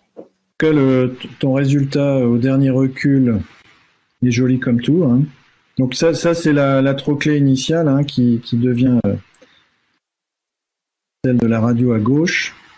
Ici, on a quelques vidéos avec normalisation de la trochlée. Alors, de la course rotulienne. Alors, on aura un webinaire dans 2 mois pour discuter uniquement de la dysplasie de trochlée et de la trochléoplastie. Donc, on pourra débattre des différentes techniques à ce moment-là, avec des sessions vidéo. Dans 2 mois, on va pas rentrer dans le débat actuellement sur quel type de trochléoplastie il faut utiliser. Le mot d'ordre, c'était un petit peu de montrer une belle dysplasie de trochlée. Et finalement, grâce à cette trochléoplastie et ta reconstruction du MPFL qui, elle permet de stabiliser complètement la rotule et d'avoir une course rotulienne vraiment tout à fait normale. Thomas, qu'est-ce que vous faites quand même comme technique à synthé de trochléoplastie? Alors, si vous faites. Alors, bonne question. Alors, on ne faisait pas trop, hein, pour dire la vérité, on n'en faisait pas du tout. Et puis, du coup, je suis allé voir ceux qui savaient faire, notamment David Lejour à Lyon, pour voir un petit peu comment il fallait faire. Parce que le message, c'est il y a des indications de trochléoplastie. Il faut pas passer à côté parce que le risque, c'est de se dire je vais faire juste un MPFL isolé, je vais régler les problèmes. Et dans ce cas-là, c'est pas la bonne solution. Et puis l'autre message, je pense, à faire passer ceux qui n'en font pas, et je pense que c'est quand même la grande majorité des gens. Il faut aller voir ceux qui savent faire pour l'apprendre, parce que c'est pas en regardant une technique la veille qu'on va pouvoir se lancer dans ce type de chirurgie. C'est loin d'être simple. Il y a plein de petits trucs et astuces. Et je pense qu'il faut, le message, c'est d'aller voir ceux qui le font. Et moi, depuis que je suis allé voir David Lejour, j'en ai programmé et depuis, on en fait. Alors, je vous montre, il nous reste 10 minutes. On va discuter de l'algorithme, mais je voulais vous montrer ce cas clinique ou montrer un petit peu l'historique de cette patiente et montrer que la trochléoplastie, elle est importante. Elle a des réelles indications. Vous voyez, ça, c'est une dame de 44 ans. Elle a un premier épisode de luxation il y a longtemps, 1980, ablation du corps étranger, plastie du VMO, comme ça se faisait beaucoup avant. Elle est restée instable, elle s'est luxée. 1985, médialisation de tubérosité tibiale nouvelle plastie du VMO. Elle reste instable, toujours douloureuse. 2011, abaissement de TTA, retente du rétinaculum médial, aggravation, douleur plus. Elle marche avec 2 cannes, périmètre de marche 500 mètres. Donc un résultat très mauvais. Douleur globale, course rotulienne anormale, une rotule très peu mobile, raideur des ischio-jambiers quadriceps, morphotype valgus, medial tilt test négatif. Ici, on a les radios en 1985, avant la deuxième chirurgie. Voilà, donc vous pouvez voir un petit peu les radiographies. Globalement, on voit une trochléo, une dysplasie de trochlée, une rotule qui reste vraiment instable. Ici, les radiographies un peu plus en détail. Donc, sachant que sur le scanner qui avait été fait à l'époque, TAGT mesurait à 12 mm, une dysplasie de trochlée de type D, un index normal 0,9. Des radiographies en 2011 où il a été fait une retente du MPFL, abaissement, médialisation TTA. C'est pas moi qui ai fait la chirurgie. Voilà, donc on voit un petit peu les radiographies. Et voilà, vous avez cette patiente maintenant à votre consultation. Elvire, comment tu appréhendes cette patiente et qu'est-ce que tu vois sur les radiographies qui t'interpellent et peuvent t'orienter? Bon, sa dysplasie de trochlée, elle l'a toujours. Elle a surtout une rotule basse, a priori, là, quand même. Ouais. Je veux dire, elle a combien, là? Elle est à 0... 0,5, 6. Ouais, c'est ça, hein. Donc, effectivement, elle a toujours sa dysplasie de trochlée type D. Voilà. A priori, voilà. Ouais, elle est à 0,6. Ouais, et encore, je pense que le point, ouais, donc, elle a une rotule basse. Ouais. Bon, 20 sur 30, ouais, ça... Et aspect en coucher de soleil sur la vue axiale. Du coup, qu'est-ce que ça t'oriente sur quoi, Elvire? Tu veux dire en termes de bilan ou en termes de prise en charge thérapeutique? Enfin, les deux. Les deux. Quel âge elle a, là? Elle a 44 ans, c'est ça, oui? Une quarantaine d'années. Et elle a une flexion qui est normale, non? Elle doit être un peu raide en flexion, quand même, avec une rotule basse. Très raide, très raide. Des douleurs, très douloureuse. Ouais. Écoute, et elle n'est pas complètement psy, parce que... Non, elle est très bien. Elle en a un peu marre d'avoir mal. Mais... Rotule, ça, je pense, mais elle a des raisons d'avoir mal, remarque. Je lui ferai quand même une IRM pour voir le cartilage, mais le dernier que j'ai eu comme ça, pourtant en accident de travail, je lui ai fait un allongement du tendon rotulien, et il a été transformé, quoi. Mais transformé. J'y croyais pas que c'était un accident de travail. Je me suis dit, ça va être la cata. Et tu ferais allongement du tendon rotulien et trochléoplastie? Oui. Ah non. J'ai traité que la. Mais ça dépend de l'IRM. Parce qu'elle se luxe. Ben là, elle ne luxe plus avec la rotule basse, elle se luxe plus là. Elle a si, elle se luxe. Elle a quand même des. Alors, elle n'a pas d'arthrose, mais elle a des gros remaniements, osseux là, comme tu peux le voir. Mais elle n'a pas de. On retient pas d'arthrose sur le bilan. Des géodes quand même, je rêve ou il y a des géodes? Non, tu rêves pas, il y a des géodes. Il n'y a pas d'arthrose. Sincèrement, là, je traiterai que la douleur et je ferai qu'un allongement de tendon rotulien. Je ferai pas un geste sur la trochlée en même temps. J'en ai jamais fait en tout cas. Mais peut-être qu'il faut, je ne sais, voilà, je dirais que. Mais si elle se luxe, elle vire, tu peux pas la laisser comme ça. Mais se luxer avec une rotule basse, là, elle est pas luxée, hein, au scanner. Non, elle a des instabilités. Ah oui, d'accord. Oui, pardon, c'est plus parce que sur les précédentes radios que vous nous avez montrées avant, elle avait la rotule qui était luxée. Eh ben, comme ça, là, je ne sais, je suis pas sûre de traiter l'instabilité en même temps que la rotule basse. Elle est comme ça maintenant? Avec sa rotule basse? Oui. Ouais. Attends, j'ai d'autres photos. Voilà, c'est plus celui-là.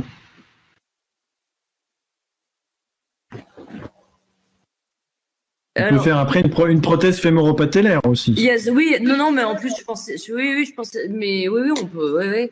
Mais pour moi, elle a dépassé le stade de la trochléoplastie. Hein. Pour moi, il y a déjà, le cartilage, à mon avis, il est quand même. Bon, pas de trouble de torsion. Bon, c'est un cas qu'a opéré David. Il pousse un peu le bouchon. Tout est discutable. Non, mais là, tout est discutable. Qu'est-ce qu'il a fait, du coup, David? Une trocléo et un allongement? Ouais, je pense que c'est. Alors voilà. Donc, vous avez une luxation patellaire objective, une dysplasie de grade D, une hauteur rotulienne, donc avec une patella inféra, TAGT normale, une bascule importante, un MPFL, oui, complètement incompétent.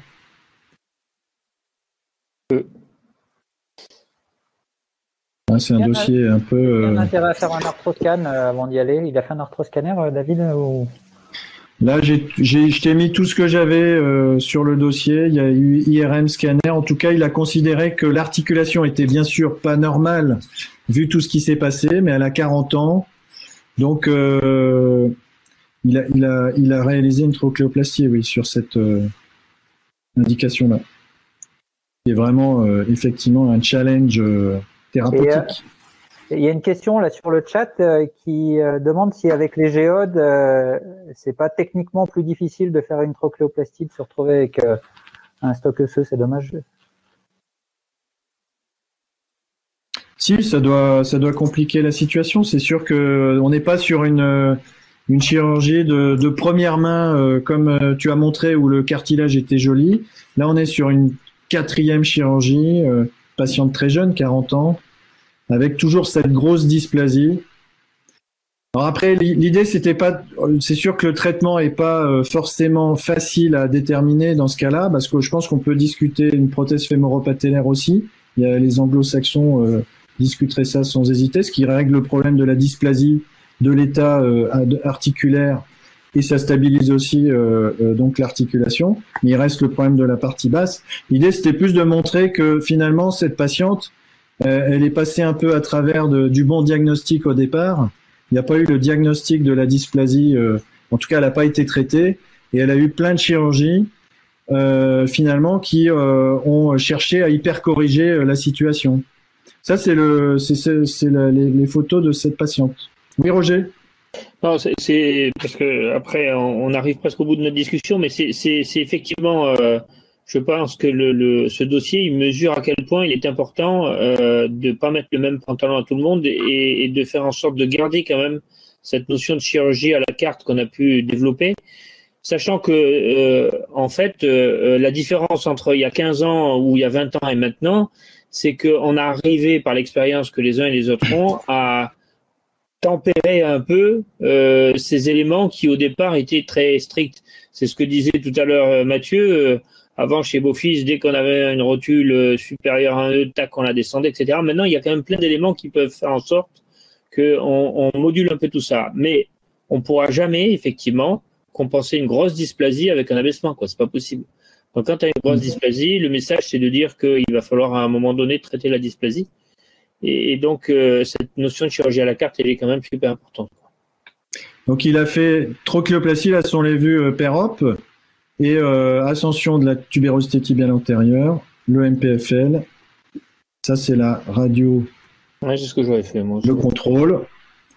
Alors c'est sûr que c'est un peu, voilà, c'est pas parfait, mais c'est un dossier un peu extrême, quoi.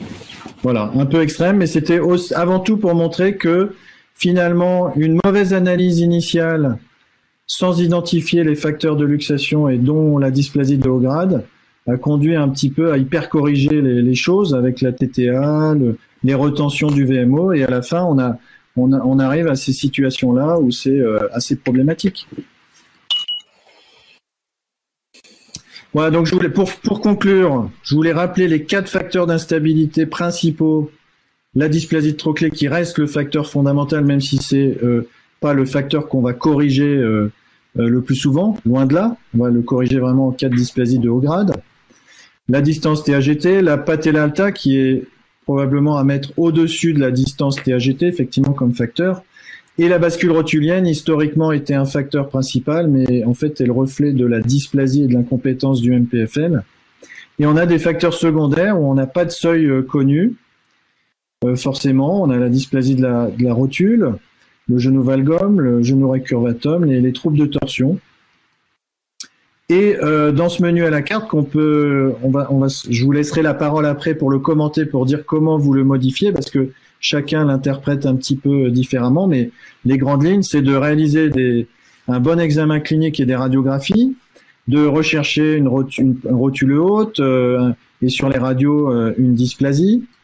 Et le bilan classique, c'est de réaliser un scanner. Historiquement, c'est le scanner qui a déterminé les différents facteurs d'instabilité et les différentes valeurs seuil. La lésion du MPFL, c'est la lésion qui est présente dans tous les cas. Et on va reconstruire le MPFL dans tous les cas chez tous ces patients. C'est la lésion finalement qu'on va corriger à chaque fois. Une TAGT excessive doit faire discuter une médialisation tubérosité tibiale antérieure et c'est effectivement de moins en moins fréquent. La rotule haute, par contre, reste un facteur vraiment important et il faut abaisser la rotule lorsqu'il y a un index supérieur à 1,2 et on peut discuter un petit peu de la valeur seuil on a vu ce soir, qui était un petit peu différente pour tout le monde. La course rotulienne anormale, c'est le reflet d'une dysplasie de trochlée de haut grade. Et il faut discuter une trochléoplastie dans ces situations, surtout de dysplasie de grade D. La rétraction de l'aileron externe, on a des tests cliniques qui permettent de tester. C'est pas toujours évident de savoir s'il faut réaliser une libération externe. Et en pratique, lorsqu'il y a vraiment un recentrage impossible de la rotule, il faut faire une libération externe. Et les troubles de rotation sont à prendre en considération. Il faut bien les rechercher cliniquement et sur les examens. L'IRM, elle prend la place progressivement du scanner. Et donc, on va pouvoir rechercher les différents facteurs aussi sur l'IRM. Elle apporte des informations complémentaires sur le cartilage et sur l'engagement rotulien. Et il faut faire attention à l'appareil extenseur court, comme on l'a vu sur le cas précédent, qui est une source de problème. Et il ne faut pas hésiter à corriger cet appareil extenseur court dans certains cas de flexion, de luxation de rotule en flexion. Elvire, est-ce que tu veux commenter cet algorithme? Pour ma part, pour ce qui est donc de l'indication, l'azur du MPFL, reconstruction du MPFL, donc dans 100% des cas maintenant on commence par ça. La TAGT, j'en ai parlé, je pense que c'est vraiment quelque chose aujourd'hui qui est plus que discuté et controversé, de faire une visualisation en tout cas. Pour la rotule haute, oui, j'ai monté l'index à 1,2 pour la raison que j'ai expliquée tout à l'heure, et un abaissement, la trochléoplastie, oui, en cas de dysplasie de trochlée de haut grade et de course anormale de la rotule. Rétraction des longs externes, moi je sais pas l'évaluer, c'est un truc, c'est vrai que les Américains aiment beaucoup en parler, on n'en a pas trop parlé là aujourd'hui. Par contre, je pense qu'il faut vraiment plus faire de section des longs externes et faire à la rigueur dans ces cas-là, si on pense qu'il y a vraiment une rétraction des longs externes, de faire ce qu'ils appellent les plastiques d'allongement décrits par Elisabeth Arendt, des allongements du réticulum latéral, voilà. Et puis trouble de rotation, en effet, ça c'est vraiment au cas par cas. Jean-Marie? MPFL toujours. Médialisation de TTA plus, c'est arthrogène sur la fémoropatellaire interne. Les abaissements, je garde une place, mais pour des index de Caton plus haut, 1,3, moi c'est ma limite. La trochléoplastie, oui, moi je pense que c'est vraiment la chirurgie qui a une vraie place dans les dysplasies de haut grade. Alors, laquelle, en tout cas, laquelle je sais pas, mais pas des alvis, c'est sûr, pas des relèvements de berge externe. Section de l'aileron externe, jamais. Et troubles de rotation, on en voit, enfin moi j'en vois pas beaucoup, mais quand il y en a, oui, des rotations. Mathieu? À peu près pareil que Jean-Marie, sauf que moi je suis encore moins abaisseur que lui, mais peut-être à tort, mais moi je me base un peu sur le cas de mon échelon, mais pas que. Je regarde le Bernachot, je regarde l'engagement et j'abaisse vraiment les rotules très hautes qui engagent pas avant 20 degrés de flexion. Et donc je fais très rarement des abaissements, mais ça peut m'arriver. Des médialisations, jamais, enfin quasi jamais. Les sections d'aileron externe, quasi jamais. Je pense que dans les patients que je vois, c'est pas nécessaire. Enfin, ça fait 15 ans. Encore une fois, Erasmus n'en faisait pas. Donc, le tilt, je sais pas le faire. Moi, le tilt de Arène, j'essaye, mais je vois pas quand il est rétracté ou pas. Après, on parle pas des luxations habituelles de rotule qui sont un autre sujet pour moi. C'est sûr que quand il y a une luxation habituelle en flexion, là, il faut faire une section de l'aileron externe, un judet, etc. Je parle des dossiers qu'on a discutés jusqu'à maintenant. Et puis les troubles de rotation, c'est pareil, je regarde un peu, mais j'avoue ne pas avoir eu de cas pour l'instant d'ostéotomie de dérotation. Ce serait peut-être à discuter. Mais bon, en gros, c'est assez proche de Jean-Marie. En fait, Roger, pour terminer, pardon. La philosophie du menu à la carte, je pense qu'il faut l'avoir en tête. Et oui, il y a de la place effectivement pour les trocléoplasties, j'en suis absolument convaincu. Et le dossier de Jean-Marie était à ce titre très très parlant. Et mais en fait, la philosophie du MPFL isolé, c'est aussi de se dire qu'on fait une plastie qui va compenser quelque part les facteurs anatomiques sous-jacents et que tous ces facteurs n'ont pas besoin d'être corrigés systématiquement, quoi. La moindre dysplasie trochlée ou la moindre rotule limite haute, etc. Et effectivement, les choses ont évolué en 10 ans. Là, on voit que il y a de plus en plus de place au MPFL isolé, mais ça ne règle pas tous les problèmes. On est bien d'accord. Roger.